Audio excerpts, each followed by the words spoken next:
everyone, I'm Lisa. I'm the marketing director here at ProWritingAid, as well as the editor of the ProWritingAid blog. This is what we're going to try and get through today, but more recently we've been trying to let the questions from everybody who comes to these sessions sort of guide us in terms of what we cover.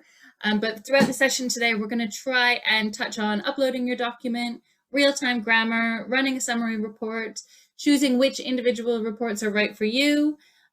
We've got some other helpful features like the Word Explorer that we can look at, and we can have a quick run through all of our integrations. We've got integrations for Word and Google Docs and Scrivener and a bunch of others that we can look at. And then we can show you some of the other resources that we have on our website. We've got a really busy blog that has lots of resources to help you improve your writing and use the product as well. So Chris is with me here today. I'd like to introduce him. Chris is the founder of ProWritingAid. He's the one that came up with this little gem of an idea about, 6 years ago now, when he was trying to edit his own book.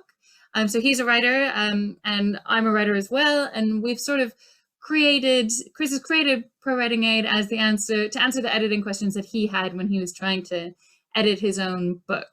So he's a really good person to take us through all of the different features as we go today. So Chris, normally we start by just passing over to you, and you can share your screen. And do you want to just show everyone what the first thing they're going to see when they get started? And I'll keep an eye on the Q&A box. So if there's anything in particular that you want us to talk about or look at, just pop it in the Q&A box and I will keep an eye on that. Okay? All right. Excellent. Over to you. Thanks a lot, Lisa. So I'm just going to start by looking at the ProWritingAid web editor.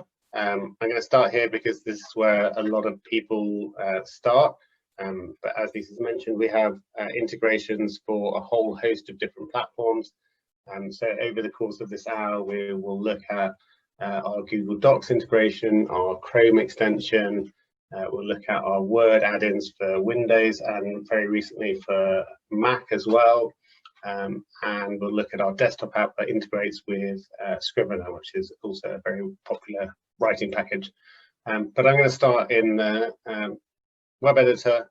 We try and keep the interface looking as similar as possible across different platforms. So if you're using the Word add-in or Google Docs, you should see something similar to this anyway. So hopefully this will apply for most people. So as Lisa had in her slide, the first thing we're going to look at is uploading a document, because this is what most people want to do first up. You might think this is super easy, just paste in my document and get going. That does work, but actually the best thing to do is actually to upload it here. And the reason for that is because when you paste into a web page, then what it does is it kind of translates your styles, anything of your fonts and your bold and your italics, and changes them a little bit, so that then when you copy and paste back, they might be slightly different, and that might be really annoying. It's really irritating. Yeah. So what we've done is with the upload document, which you can click on, if you upload it, then after you've made all of your changes, you can then download it again. And what we do is we take your original document and we just apply the changes to it, so that it keeps all of your styles, and that will save you a huge amount of time. And that is why, one of the reasons why ProWritingAid is a lot better than any other products on the market, because you won't have that feature. So I can click on this button here, upload document, or there's a menu up here which allows me to do the same. You see upload, and then when I've finished, I can export it. So I upload it and it just brings up file picker, and I choose my document, and it comes up. So when I've made all my changes, you can see immediately it starts highlighting things and making suggestions for me. When I want to export it again, I can export it. You can also save it once you've made some changes to the website, so that you can work over various sessions. And of course, the export will still continue working even if you save it and then export it in a day or a week or a month. So These highlights that come up, we call these real-time highlights because they work as you're typing. You can see there's a button up here that shows me how many issues I've got of grammar, style, and spelling. And if you don't want to see it, you can just turn it off like that, and they'll go away. A lot of people like to turn it off because they find it distracting if they're actually writing. So you can then turn it back on, and they'll appear again. So you can see that you can flip easily between the modes of kind of writing and editing. So when I've got a highlight, if I just hover over it, you can see it's telling me what's wrong with this. In this case, just a determiner that is wrong.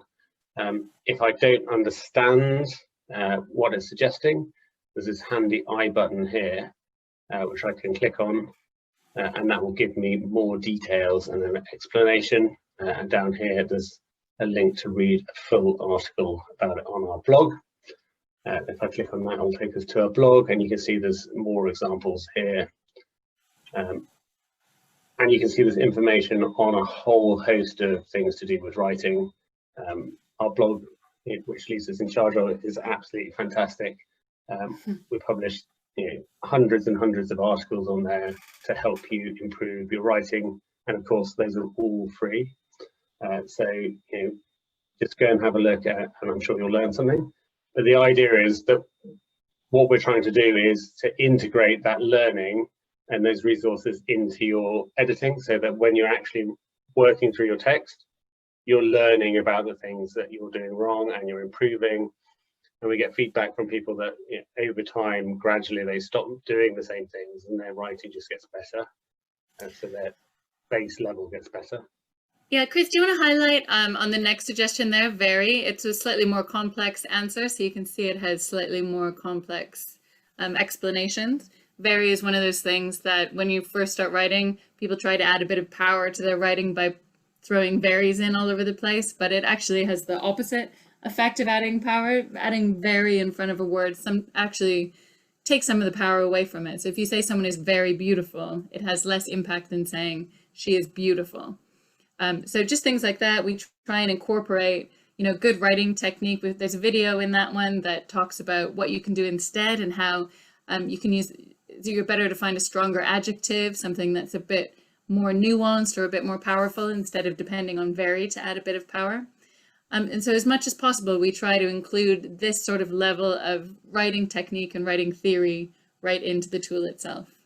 Yeah, and I really like these videos. So I remember when Lisa first pitched me on the idea of putting videos into the articles, I was like, videos about grammar? That sounds really boring.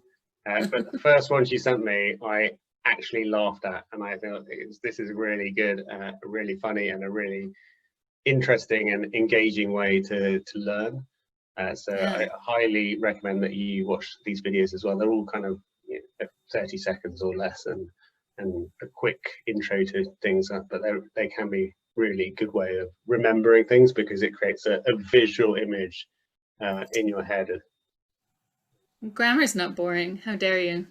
Grammar is thrilling to some of us in the world, anyway. Once you know it, it's not boring. Okay, there's a couple other elements on that pop-up. Do you just want to show how to move on to your second? Yeah, of course. So to select the suggestion, which in this case is to delete vary, you just click anywhere in the middle, but then you've got these little arrows on the right hand side, which allow you to do things like disable the rules. So not every rule is for everybody. Some people like to break certain rules, and that's absolutely fine. So if you like to break the rules, then you can just disable it, and then you won't ever see it again. And you can also ignore specific instances. So this will just ignore this one.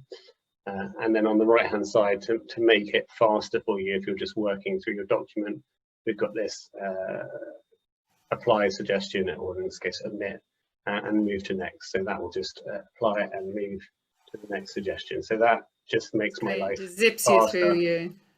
Yeah, so you don't have to waste Chris, time. Michael says, if you disable a rule, does that apply to all documents from now on, or is that just the specific one being edited? It applies to all documents. So the ignore is just to a single instance. So yeah, if you want to disable, then be sure that you want to disable. Forever. Right? And so you can see various things. We have obviously kind of simple grammar rules like this with indefinite article. We have things like comma splices.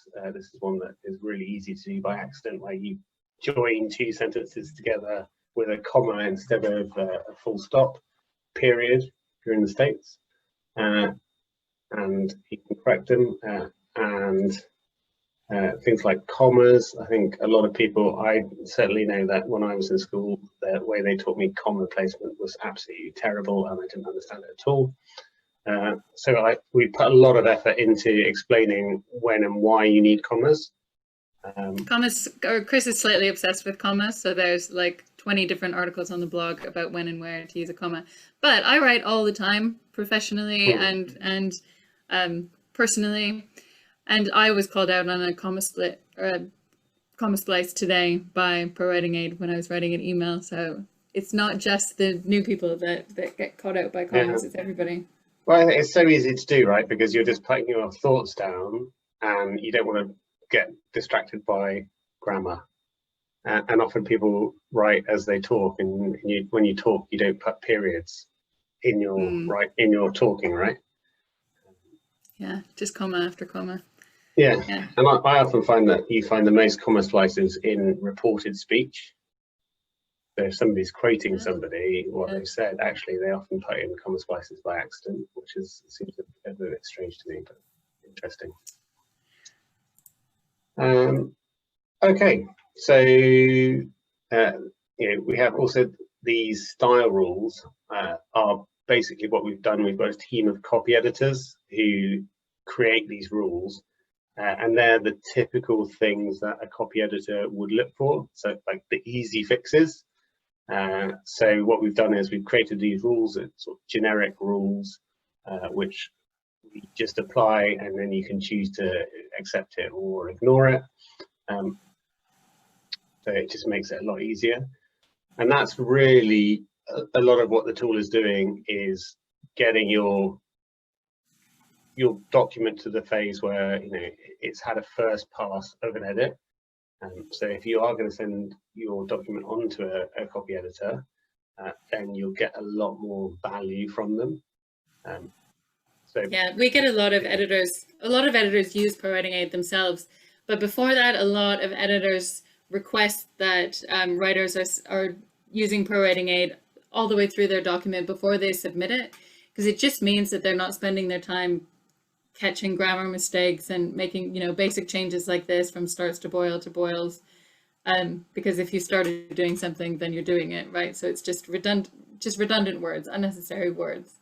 And so yeah, it just means that your editor can get so much more, has more time to spend improving the writing in your book. And so you'll end up with a much more polished piece. So instead of taking it from medium to good, that's taking it from good to great or exceptional or bestseller level. Yeah, it's just the next level from spell checking, right? So if you submitted a document to your copy editor that was full of spelling mistakes, right, they've only got a limited amount of time that they can spend on your document. So you would just get back something where they corrected all the spelling mistakes and they hadn't had time to make any more improvements. It's similar with this. We're just taking it to the next level, and it means that your editor can really focus on things that a machine can never do. Things like characterization, tone of voice, plot holes, and you'll really get so much more value from your copy editor by doing this, and you'll save a huge amount of money as well. And that's why most copy editors will recommend you use ProWritingAid before you send it to them, because it's also the enjoyable part of their job, right? They don't like fixing spelling mistakes, and they don't like fixing simple style and grammar mistakes either. They want to focus where they can add the most value. That's the part of their job that they enjoy, and that's what will give you the best result in the end. Yeah. So it works for both of you. All right, do you want to run a summary report? Yeah.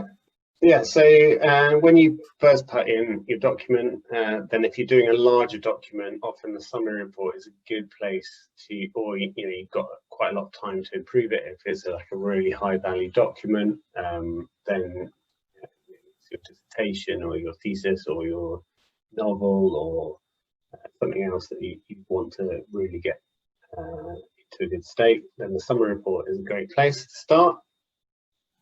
So what this does is it runs all of the reports and then it gives you kind of an overview of where you really want to focus to get your document to the best state possible. So you can see it gives you these kind of key scores of grammar, style and spelling. So you can see that there's already quite a lot of things to improve there. But then it looks at a bunch of other things, so like the readability, it looks at passive voice, sentence lengths, pacing, which is for creative writing. So to read these visualizations here, if you look at the bubble in the middle, that is your target area. And so you can see on the ones that are green, the green vertical line is in the middle of the target area there. Because in some cases you want to be higher, like you want lots of sentence variety. Sometimes you want to be lower because you want very long sentences. So that little narrow bubble is your target area. That's where you want to aim for. Yeah, so this sentence length is a good example, right? So we've got an average sentence length of 12 words, and we suggest between 11 and 18. So I think it's good to note at this point as well that actually these targets will vary depending on the type of document that you are writing. And in the settings here, you can change your document type. You can say I'm writing a business document or an academic one or creative writing. And we change the goals depending on that. Say, for instance, if you're writing academic writing, then generally you'll have a longer sentence length and readability grade will be slightly higher. So what we've done is we've benchmarked these goals against good writing in all of those different categories. So we've taken the best published novels and we said, right, okay, what is the range of sentence lengths in those published novels? And then we use that to tailor our suggested score. So you can say, this green bit is where I am. If I was writing really long sentences, it would be above it. If I was writing really short sentences, it would be there. So all of these things that are green, I've achieved that goal. All of these things that are orange, that's where I might want to have a look and see what I can improve. And so you can see, for instance, in here, I've got unusual dialogue tags, which is very specific to creative writing. I've got maybe too many adverbs, which we'll look at. So you can see there's a variety of different things. And each one of these, if I want to see more information, then I can just click on it. And then it will take me down to the section of the document specifically for that. So Chris clicked on the small I in the corner of the rectangle there. You can see at the top there's a small I. It's the same sort of format. And then that jumps you down to the part of the summary report that is relevant to those specific scores. No, sorry, I didn't click on the I. I clicked on the link here. So you click on the name. Yeah. If you click on the I, again, that's more help. So same as in the web editor, we have articles that explain exactly what bad adverbs are. In fact, only some adverbs are bad and some adverbs are good. And again, that's why ProWritingAid is better than some software, other software, because most other software will just tell you all adverbs are bad. We actually make distinctions between good adverbs and bad adverbs. And we also, in a lot of cases, give you suggestions for ways of replacing those adverbs. The stronger verb that is most suitable to your situation, which again you won't find it in other software. And you can see you get lots of different examples of sentences with adverbs, and it shows you how to rewrite them. So again, you reading all of this information, you'll learn and hopefully improve. So what we do here is you can see the specific rule. It says like run our style report to get more details on adverbs.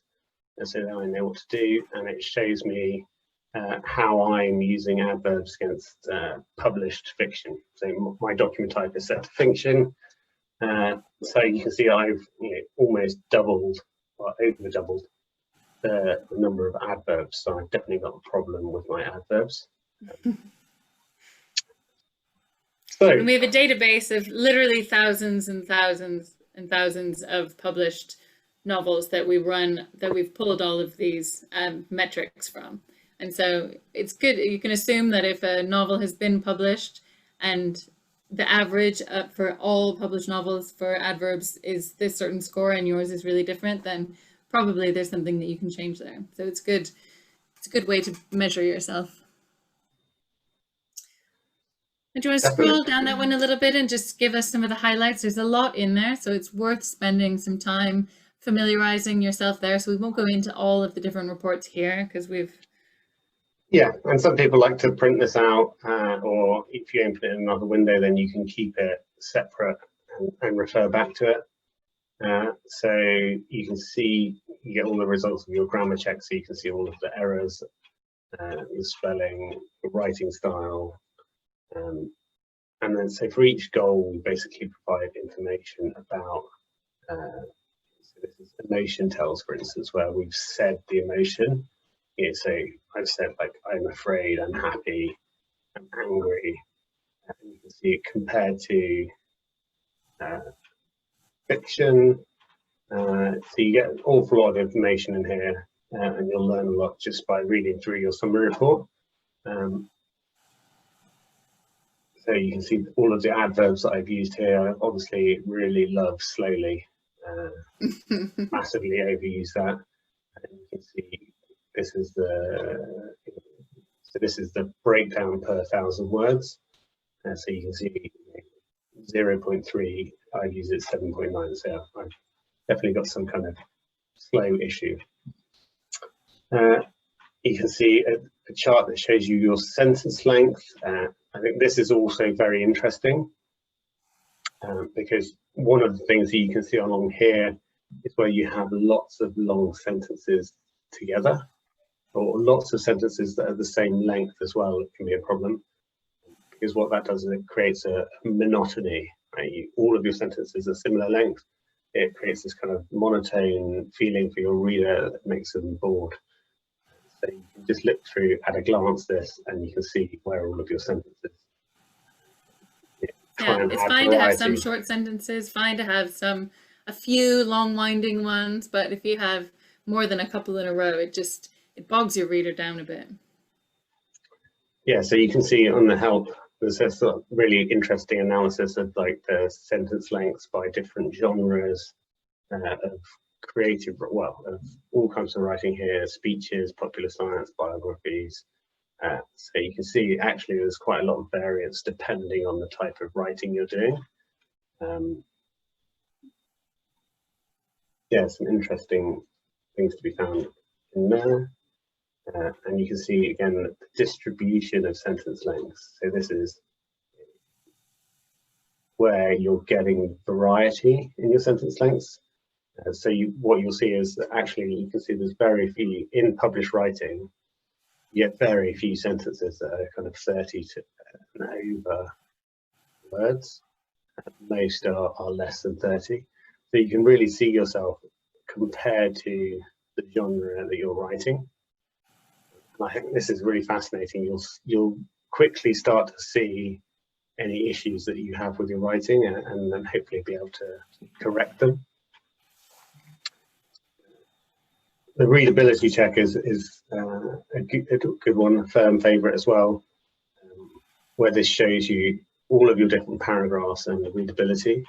And I think for me, this is kind of epitomises what we're trying to do with ProWritingAid. Is we're trying to maximise your use of your time. Right? So everyone has a finite amount of time that they can spend on improving any document. So we want to help you make the most of that time. So what we try and do is we try and point you at the parts of your document that need the most work. So we do a sentence readability by paragraph level, a readability analysis that shows you the paragraphs that need the most work, so you can really focus on them. Okay, so if you've got a document of 100 paragraphs, we'll show you the 5 hardest to read paragraphs in that document so that you can fix those first, and that will give you the most improvement. And we do a similar thing with a concept that we call sticky sentences, which we'll come on to because that's one of my favorite reports. Yeah, it's good to run it in real life. And so you've done all of these comparisons with fiction generally, but you can also choose specific authors, right? Yes, so in the settings, if you have a favorite author, then you can go in and you can select that author, and you can, in these charts, they'll show up as one of your comparisons. You can see you can get things like repeated words as well. This is often really interesting kind of insight. You can see slowly, obviously, is my problem word here showing up big in orange. But you can often see really fascinating insights into your writing using this word cloud as well. Sentences here, dialogue. So I'm not going to go through all of this, but you can go through it, and I'm sure you'll find very interesting things in there. Well, and it's just a good way to point you towards the key things that will make the biggest impact in your document. So go through, figure out which ones your scores are low in, read the explanations around that, go through to the blog, learn as much as you can, and then go and run the associated report. So if you see there, it says for specific suggestions, run our dialogue report. So from there, you can close this, go back to your document, and then run the specific report that it's recommending to make those changes. Yeah, so I think this is interesting. You know, often people use what we call unusual dialogue tags. When they're writing dialogue, they'll say, you know, Frank shouted, blah, blah, blah. Mary, whispered, blah, blah, blah. And that's good, you know, but actually most people recommend, most editors, most publishers recommend that you use said and asked only for the majority of your dialogue tags. You might think that what you're doing is you're introducing, you know, excitement and action, interest, yeah, by using these different dialogue tags. But actually, what you're doing is you're just kind of telling people what the emotions are of the people who are reading, who are talking. And actually, it's much more interesting for the reader to work that out from, you know, the emotions that they're shown of those people, right? So, you know, you show their actions, and you talk about, you know, Frank said as his face puffed up red and he stuck out his chest, right? Those are the things that add interest to your story. Just saying Frank shouted this isn't really very interesting. It doesn't paint a picture in your reader's mind in the way that expressing emotion through actions can.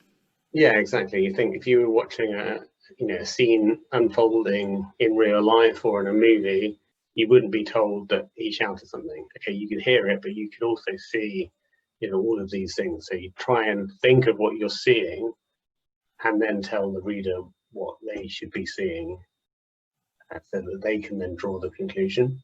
I think often readers like to make conclusions for themselves because it makes them feel like they understand what's going on and gives them this kind of sense of achievement. It's very satisfying if you figure out what's happening, or if you infer things, or you figure out that someone maybe is a baddie from something they've done instead of something that you've been told. It's satisfying as a reader for sure. I was just looking at the comparison settings. So if you think about all these comparisons, it's really fun if you're a crime writer, for example, or a horror writer, or fiction in particular. Instead of the average for fiction there, you can literally compare your writing to John Grisham or John Steinbeck or Clive Barker or Margaret Atwood or Suzanne Collins. And so whoever you think is the best, does the best of what you're trying to do, it's good to compare it to them. Because different genres have different benchmarks, and some use more of different structures than others. And so, yeah, so you can see we've got quite a range of authors in here. So if you have a particular author that's not in there, then but you really want them, then let us know, and we'll see if we can add them. They have to have a reasonable number of books in order for the stats to work. And there's a feature request button here. Just pop on there and add in feature request, and then we'll add it to our list. Okay, so I've got a couple questions here. So I've just noticed them in the chat, and there's a few in the Q&A. I'm just going to try and focus on questions that I think will be relevant to everybody. If there's specific issues that you're having, there's a couple issues that people are having with their specific documents. So if you send us an email afterwards, we'll do that rather than talking through the issues in front of the 100s and some people that are here. But some of the ones that are a bit wider, Lynn is saying that she wishes the summary report was a bit bigger. Is there any way to zoom in on it? A bit bigger, well, get a bigger screen. But if you're using Chrome, you can zoom in. Do you want to show? Yeah. So you can, if you control and scroll your window, you can zoom in, or I'm zooming out. So you can actually, that's kind of like. So you hold control and you scroll. Yeah. Too big. You can also access that by the 3 little dots that are in the top right-hand corner of Chris's screen there, in the Chrome extension. Okay. So I hope that helps. If you're still struggling to here, plus and minus. And then if you open it in the new window as well, then it's bigger, obviously, and then you can zoom in and zoom out on that as well. Okay. Timothy says he likes the new look of the summary page. Oh, thanks, Timothy. It's helpful and user-friendly, nice improvement. Thank you. Great. We worked on it for a long time and went through about 400 versions of it to get here. So thank you. I think it was 4,000 actually. Karen says, how do you get to that report? So that report, the summary report, if you see it's just 2 along from the left. Yeah, just right there. That's where you want to run it. Oh, Lynn says all that zooming help is very helpful. You're welcome, Lynn. Okay, a couple of people are saying, what happens if you disable a rule by accident? How do you get it back on? Is that in settings yet? We've been talking about doing that for ages. No, it's on the roadmap to do that. So be careful if we do ask you, tell you it's permanent. So. But it's not permanent forever. If you disable something and you want it back on, just send us an email. We can turn it back on the inside. Yeah. So don't panic if you do. It's fairly easy to fix on our end. As long as you send us a taco. We charge tacos to return them on. Oh, we've done this again. Why is before on the 3rd line of the document not marked as a spelling mistake? It's because I added it to my dictionary. We were demonstrating this last time, or probably 2 or 3 times ago now, and we added it to the dictionary, and we keep forgetting to de-add it from the dictionary. So this is how you edit your dictionary if you have accidentally added. Okay. Where is it? I think that's disabled as a disabled rule, actually. But yeah, so you do have a dictionary. Disabled it. Yeah. We do know how to spell it before. We need to fix that. You can set up your own dictionary and you can put in words in here, and then you can, with these, you can actually delete them as well. Which is really useful if you're writing fantasy or something along those lines, or if you work in an industry that has a really specific term base. You can add all of those things in. We've got companies that add thousands of terms to a bespoke term base when they're using this. And then that'll be flagged in your document. Or if you're writing fantasy and you've got loads of weird names for your characters and your places and your spaceships and whatever, that's fine. Just add them all in there. So it won't be flagged anymore in your document. And then when you're done, you can go in and take them all out again. Do you want to just show how you got to the add to dictionary? Yep, so here, and then there's a edit my dictionary button here. Okay. Yeah, and if you do have a spelling mistake here, And then on here you get the add to dictionary. Great. Okay, two little things. Can you go into settings at the top, please, Chris? There's one person who's asking how you choose the kind of, oh, sorry, I meant how you choose the kind of document that you're writing. What kind of writer you are. Yeah, so there's. So that's where, so someone is asking about doing scripts. So if you're writing in play and script form, if you choose script there, it's more targeted toward screenwriting. And so there's a whole glossary of terms that won't be flagged in there as well, of acronyms. But I think that would be a good one if you're writing plays. And someone else is asking how you change the settings to British English as opposed to American English. Right there. So you'll see in the main Lisa top one, even made us put in Canadian English. Yeah, I'm Canadian, so I demanded. Well, Canadians are an entirely different nation, I will have you know, and we speak in our own strange and write in our own strange ways. I enjoyed crowdsourcing all of the peculiar Canadian words. Yeah, there's lots of weird Canadian words that we've like toque and bunny hug and things like that are now in there. Okay, next on, do you want to talk about actually, I'm going to do a quick poll here.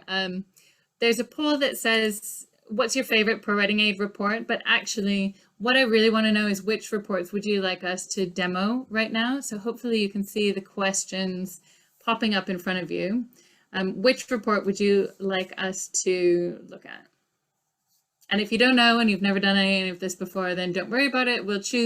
We always look at style. Style is the sort of the meat and potatoes of the ProWritingAid reports. I feel like it gives you really the biggest bang for your buck, whether you're writing an email or, you know, anything else. Nobody's voted for style. At least, oh, somebody just voted.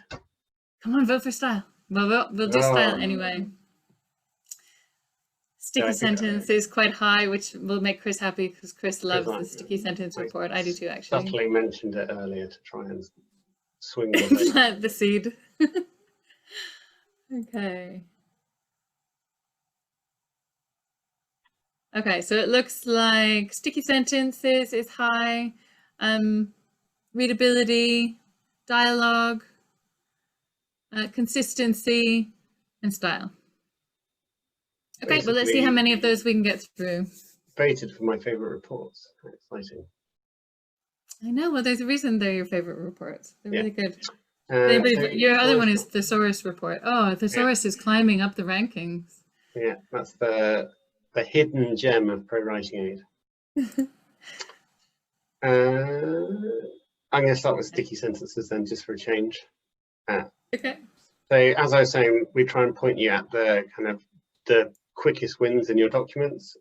So we do that with on the readability report, it's paragraphs. Sticky sentences, it's actually sentences. And what we do is we measure for each sentence in your document the number of glue words. So the glue words, you can see them in this sentence, are can, how, must be, to, get in and out of, a, at. They're basically the words that mean very little in your sentence. If you read this, these words here, you wouldn't really understand what the sentence was about. Whereas if you read the other words in the sentence, you could have a good guess at what it means. So these words are generally there just to glue together the kind of meat and potato words, as I like to call them, which are the other words, to make the sentence grammatical, things like prepositions and conjunctions, determiners. Now what happens is most people put far too many of these into their writing because you tend to write in the same way that you speak, where you put in lots of ums and ahs, but also all these other words that actually you can generally cut from sentences. But when you're speaking, they serve a purpose because you're trying to think about what you're saying, and you often need to slow down so that your brain can catch up with your mouth. So it's only natural because you speak a lot more than you write that you then end up putting all of these words into the written sentences. But this is a great opportunity to get rid of all of those and make it much easier for the reader to actually read your writing. So we highlight them. Most sentences can benefit from reducing the number of glue words in them. If you're really stuck on how to improve that sentence, the best thing to do, I find, is just to delete all of the glue words and start with just the meat and potato words and say, what are the fewest words that I can use to stick these together. This sentence, you can imagine how hard it must be to get in and out of a hammock at my age. Right? Actually, do I need any of this? I could just say it's hard to get.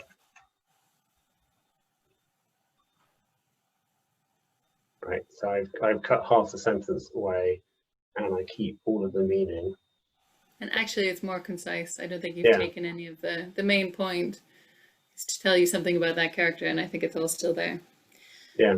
And in our reports, I always think that there's sort of two kinds of things that we flag. So the sticky sentence report, we don't really give you suggestions. If you think of it as us flagging something to ask you to rethink it, like, is there a better way that you can say this? It's just flagging it.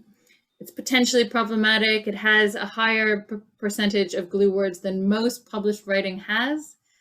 So just be careful and have a look and see if there's a way you can do it. And if you're a bit stuck, so Chris has just clicked on the more information there.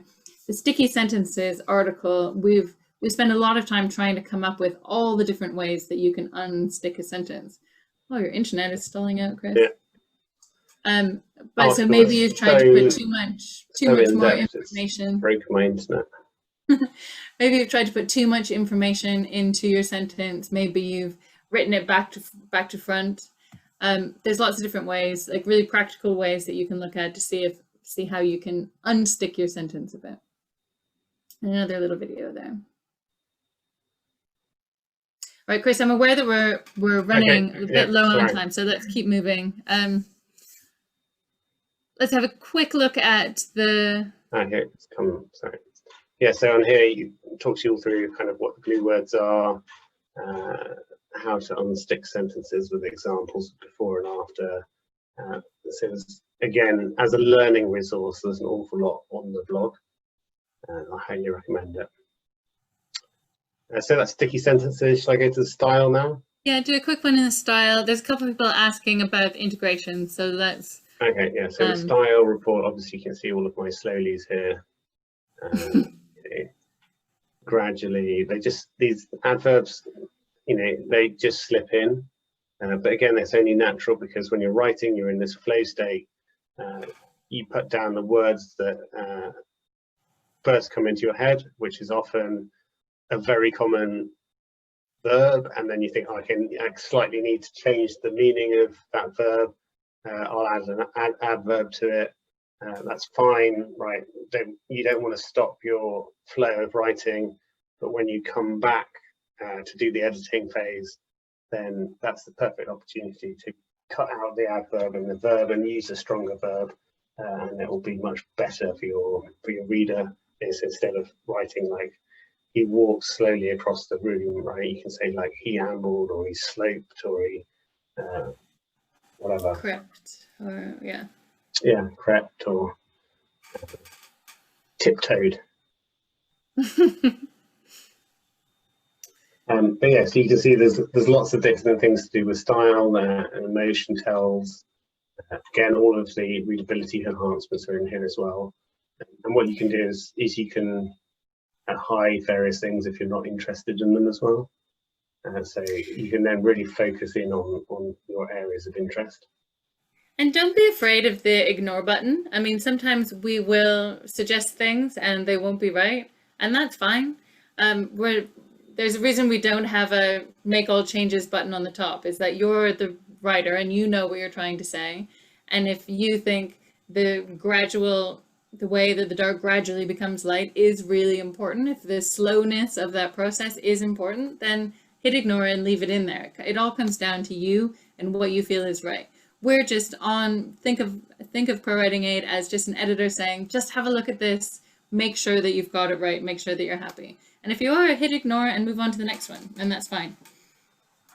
Yeah, I mean, any advice that you get from a human, right, you don't always take all of it either. So sometimes you have to stand up. Yeah, it doesn't mean it's wrong. It's just something to double check. Yeah, that's how I think of the product. It's forming a positive feedback loop with you, right? It's asking you the questions. Can you make this sentence better? Can you make this phrase better? Can you make this paragraph better? And sometimes the answer is no, I think it's as good as it can be. So let's just send it to the publisher and become best-selling authors. Done. Why don't you do the next? Why don't you demo the next report in Word? Okay. So as we said, we have add-ins for most things. So this is our Word add-in. So you can see again, this is the one for Windows, because I'm on Windows. We recently released one for Mac as well, which you can install by going to Insert menu and going to Get Add-ins. The Windows one you download and install. It's a bit more sophisticated because Microsoft loves Windows more than it loves Mac, unfortunately. Again, you can see, you've got all of the different reports up here. Then I can choose a particular one. So what did I say I was going to run? The Thesaurus, or? Yeah, why don't you do Thesaurus?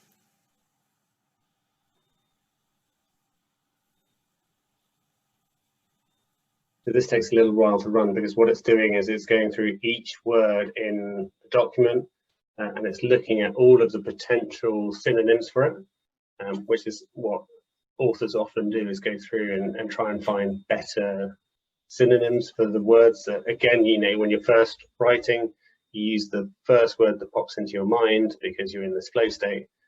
Often there's a slightly better word, and that's why authors use thesauruses to find them.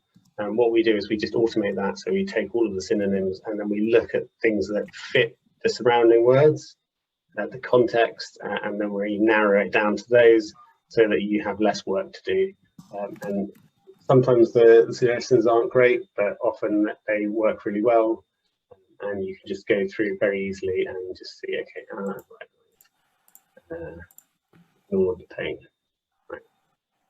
I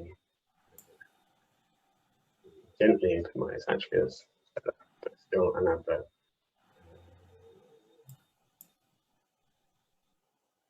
So the way that the add-in for Word works is a little different because it has so much in the sidebar.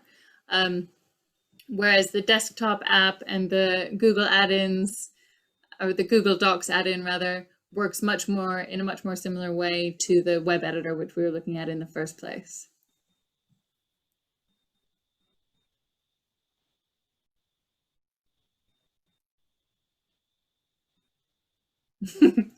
Chris is just caught up in the flow. Yeah, I could be here all night. I just love improving writing. It's so much fun. Okay. What does the combo tab do? Okay, yeah, so the combo is for people who are a little bit kind of more advanced, and what it does is you can combine various different reports into one. So if you say, okay, I want my grammar, my style, my paragraph readability, my sticky sentences, and I just want to combine them all into one, then you can go into your settings and then they'll all appear in the combo.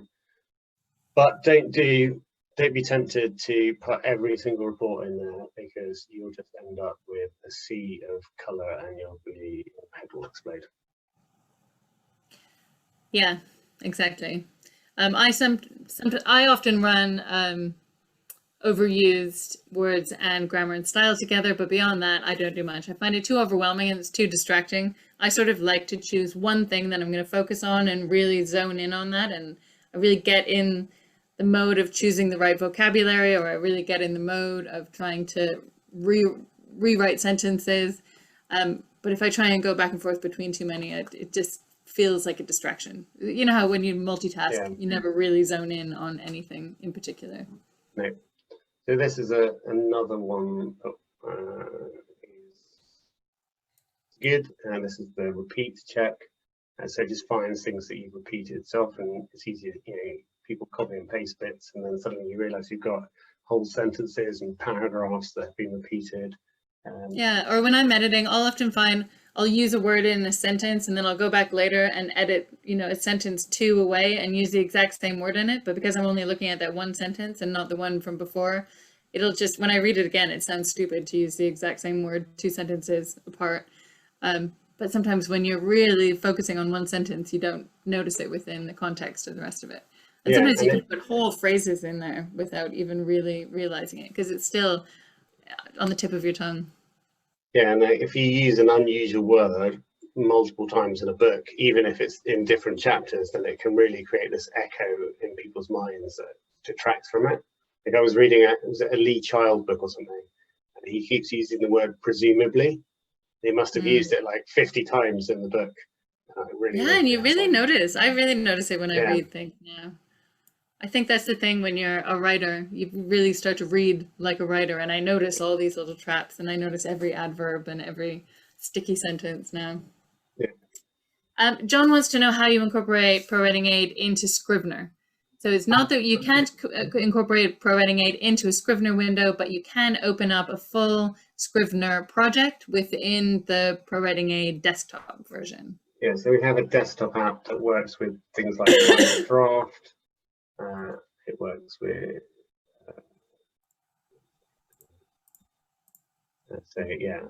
rich text files, Markdown, OpenOffice, people working with Open and LibreOffice and Final Draft.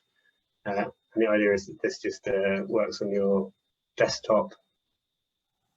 And then it also opens up Scrivener projects. So for those of you who have Scrivener, let me just close this.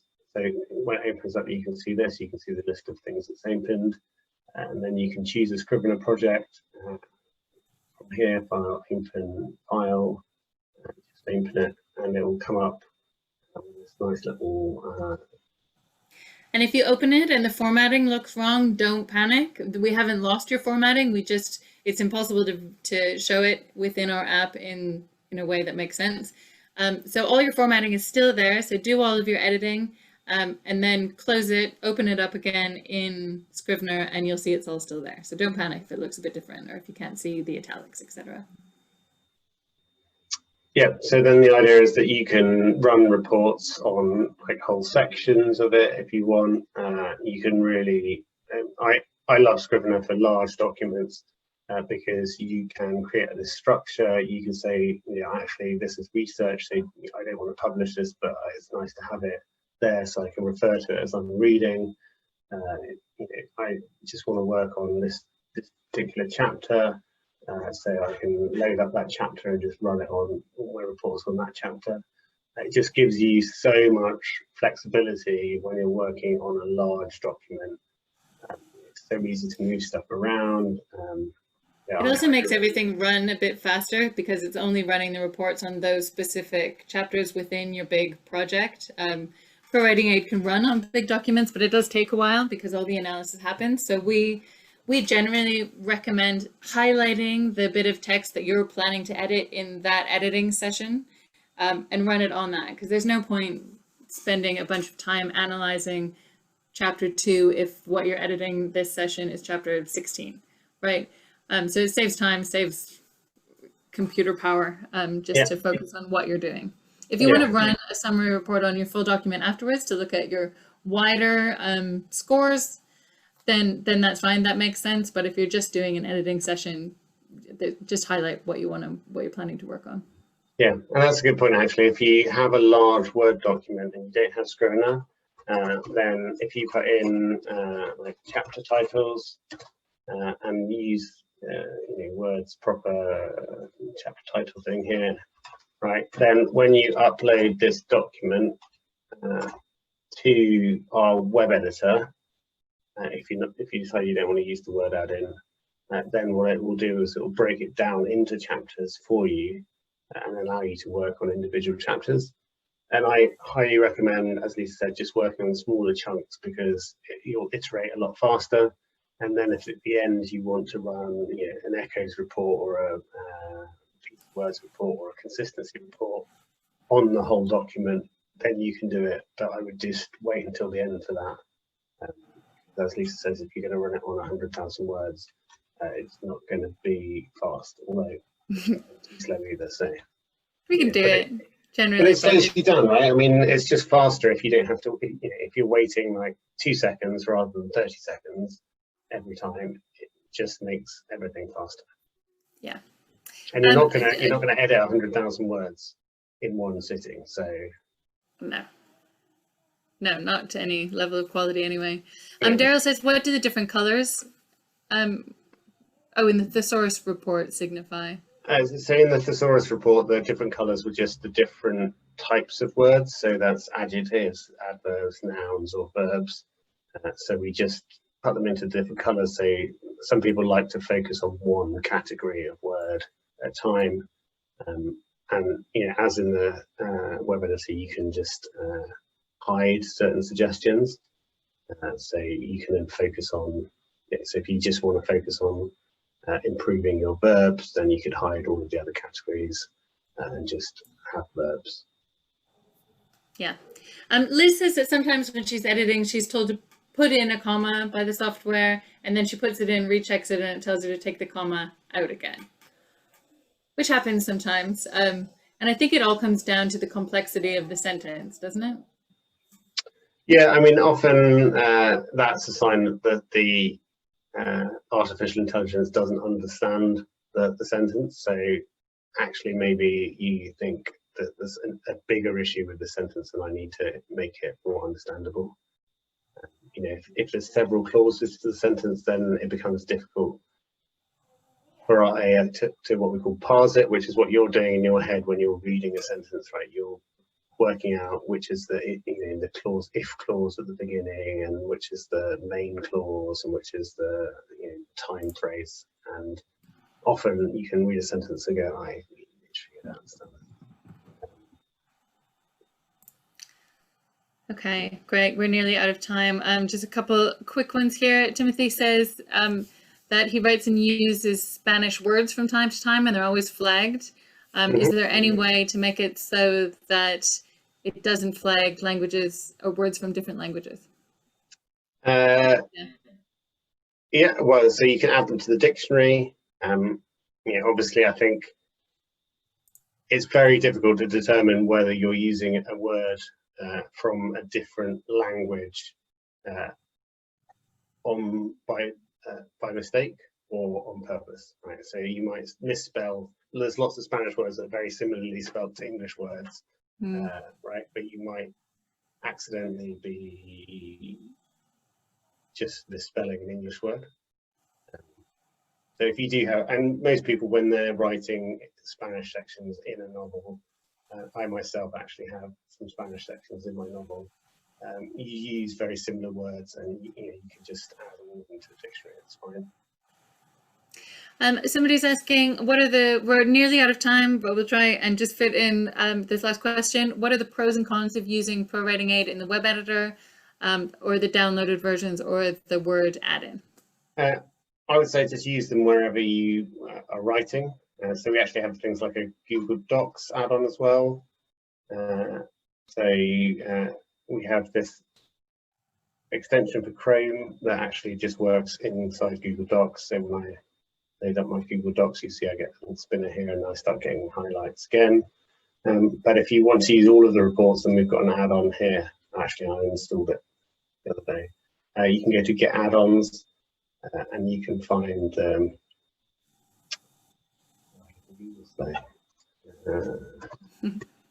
But in terms of functionality and reports, almost everything is available in all the different versions. We're just trying to make it easiest for you. So if you write in Scrivener, we want you to be able to work on your Scrivener document. If you write in Google Docs, we want you to be able to bring ProWritingAid into it. So it's all about making it more convenient for you, really. The Chrome extension is great. You can check all of your tweets. Yeah, you can do it in Twitter here.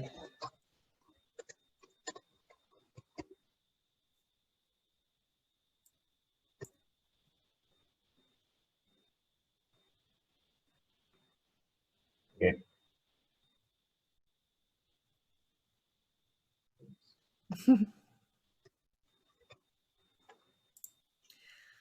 Okay, and we're out of time. There's a few, I'm sorry I didn't get to everybody's questions. Feel free to get in touch with us. Because it's been Black Friday, our inbox has been slightly overloaded. We didn't really expect quite so many people to be coming and taking advantage of our Black Friday sale. So we ended up having to extend it for 48 hours because there were a few people that missed it just because our inbox was slightly overwhelmed. But send us a message. We're catching up on it now. And if you were still hoping to get the Black Friday sale price, it's on the website right now for another 35 hours-ish. So you can always grab that. And that's where we need to end it for tonight, I'm afraid, or today, wherever you are in the world. Thank you so much for coming along. If you have any questions, we now have a really incredible support team, and they love answering questions and helping people get up and running. We're just about to finish a whole new playlist of videos that we're going to put on our YouTube channel that takes you through every different report and helps you dive in and figure out exactly what you need to be doing there. We're trying to do as much as we can to help people get up and running and get the most out of the software itself. So yeah, get in touch. We're happy to help. Yeah, and I guess that's it. Well, on the website, there's this Learn section here, and there's great stuff. Other webinars as well. We're doing all of them free. Really useful if you want to improve your writing. A lot of ebooks that we've put together, and various different resources. Our blog's got, I think, over 1,000 articles about how to improve your writing. Again, yeah, over 1,400 articles now.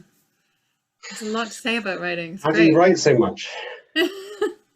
Well, we write for students, and we write for people using it at work, and we write for people who are blogging, and we write for people who are writing a bestseller, and we write for people who are just sending tweets. And yeah, there's a lot of places that people write, and we want to help them be the best writer in wherever it is they write and whatever it is they happen to be writing.